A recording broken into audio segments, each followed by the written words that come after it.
I'm going to cover all the trade associations across all the topics you've already spent a couple of hours on, okay? Not. What I did want to do is talk about these 3 points in the context of those areas you've been discussing, because I think these summarise the approach we're trying to take through JICWEBS, and I'll explain JICWEBS a little bit more in a second. So first of all, be realistic, so we actually get some stuff done, as opposed to idealistic, so we're still talking about it a couple of years down the track. Secondly, ensure there is an agreed level of transparency in whatever principles and validation we put in place, so that we get trusted engagement. And thirdly, ensure that we keep this global perspective, but recognising local markets have slightly different needs in many cases. And I'll talk a little bit about that in the context of the UK. So what I thought I'd do, I know you've probably all seen this one from last autumn, and it's got a big number in it, therefore it's scary if you don't know what most of you know. But also, just for you, I've got another metric today called murkiness, so you can add that to your list. No idea what it really means, but obviously the person who decided to use this slide wanted to get the message across. You'll also notice this little word here, the trust one, and that's what the industry bodies are trying to engender so we can grow our market instead of giving the opposition opportunity to spend elsewhere. So JICWEBS that we just briefly mentioned, Joint Industry Committee for Web Standards. Think of it, if you're from the States, as a combination of George Ivey and the MRC and TAG, which came into being this year.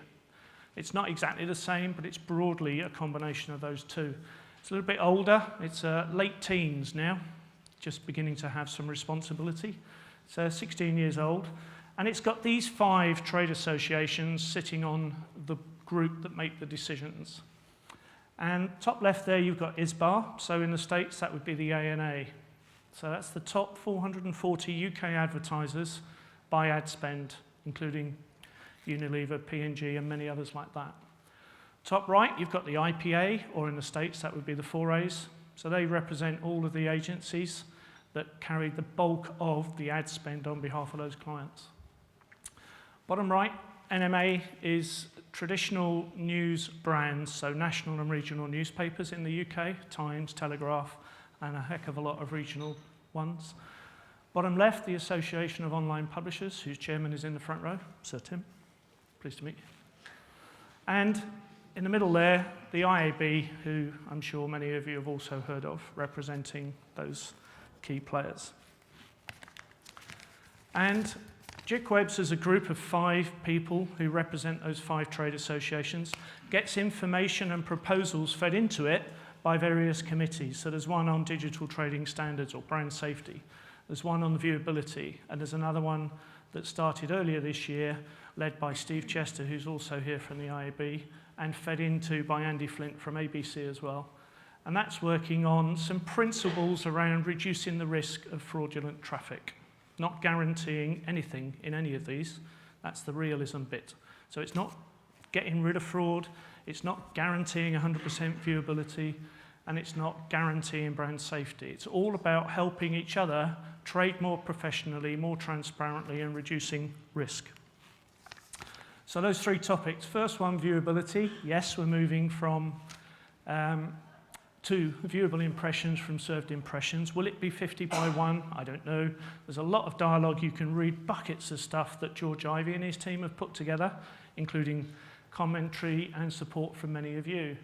What we're doing in the UK is actually building it from the bottom up, so we're being more transparent about how those viewability tools do what they say they do. So it's answering that second question. And those 4 were issued with certification from ABC back in November 2014, and we're right on the last steps of the next stage of that, so that'll be a 6-month review program. And the result is a nice simple grid with various criteria. There's a lot more to it than this, and you can check it for yourselves at that URL. That's open to everybody. Brand safety was the second area. So tail end of 2013, we got the industry across advertisers, all the infrastructure, right the way through to media owners to agree a set of principles about use of blacklists or whitelists or content verification tools, takedown policy, all of that stuff. And then invite organisations to register with JICWEBS to say they support the idea and, importantly, for the UK market, they're happy to be independently verified to say whether they've done that. So we've got scale and commitment now, thanks in no small part to those 5 trade associations who worked hard with their members to drive this. And those organisations have had what we call the seal, so that's 33 of them, have been reviewed, and they've got a seal, and importantly for you, a certificate up on the JICWEBS site that show you how they deal with those criteria I just mentioned. And then there's another group there that are in the process of being independently verified. Once they go public like this, they've got 6 months to get that certificate and to get that seal. And there are other auditors as well. But most of them have gone with ABC, and it tells you when that certificate is valid too, so when the renewals come round. So that's the second area. Why is that important? Because this guy representing those 440 advertisers is giving this and this piece of advice to their members. So they're telling them to look for that seal, which touches on some of the discussion you had before the break. How do you make this real? How do you bring some professionalism and transparency? You do it by those guys saying it's a condition of trading. They also say, if you're going to say you use content verification tools, have they been checked by ABC as well? So we did a similar thing within ABC, which was a report on a number of those tools by various criteria, and that report is public and available on the ABC site as well. Bots and spiders will be discussed, I'm sure, for many millennia to come. What we've done in the UK, way back probably 12 years ago, we did a deal with the IAB in New York and put together a single global bots and spiders list that many of you have plugged into your systems. Some of you may not even realise it because it's been there so long. And that still exists, that partnership.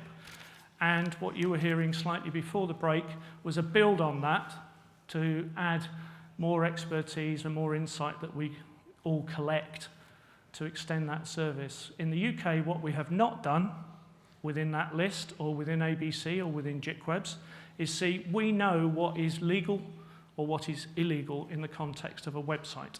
So we do not offer a public opinion on whether a particular website is offering the download of content that they don't have the rights to, for example. What we did do is get a bunch of people whose job it is to do this, which is called the police, and say to them, how about you put that list together and work with the industry? And by doing this approach, we've kept the government at bay and encouraged self-regulation in our industry, but with the police taking responsibility for their infringing website list. Slightly different to the States. And the third area was anti-fraud. It's early days, trying to build consensus at a cross-industry level. We've had fun trying to do that in a room this size earlier on today, so imagine doing that across the industry. But what we are determined to do is agree on the types of fraudulent activity that everybody says is fraudulent. Some will say more stuff is, but this is the baseline. Then test which ones of those actually matter commercially. So don't just put it on a list because technically it should be. Put it on the list because it makes a difference commercially. And then lastly, agree on how you're going to manage, how you're going to check whether those individual tools are doing what they say they're doing. Those are the companies that are on the anti-fraud commercial group, facilitated by Steve. So it's global, cross-section, buy and sell. And this is the technical group, and you see there's a whole bunch of organisations involved in that area as well. And thanks to all of them. So publicly, an organisation will sign up to say we're going to be independently verified or not. Secondly, we'll work with the industry to understand the tech that allows tracking of this sort of stuff, but not go public with that, because that gives the fraudsters what they need to go around it.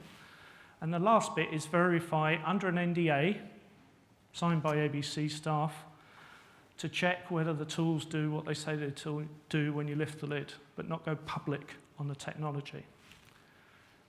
Well, a couple of documents, obviously building on what's already come out of IAB and MRC in the States, using the people who've put a lot of work into that, because we're determined to try and line it up as best we can.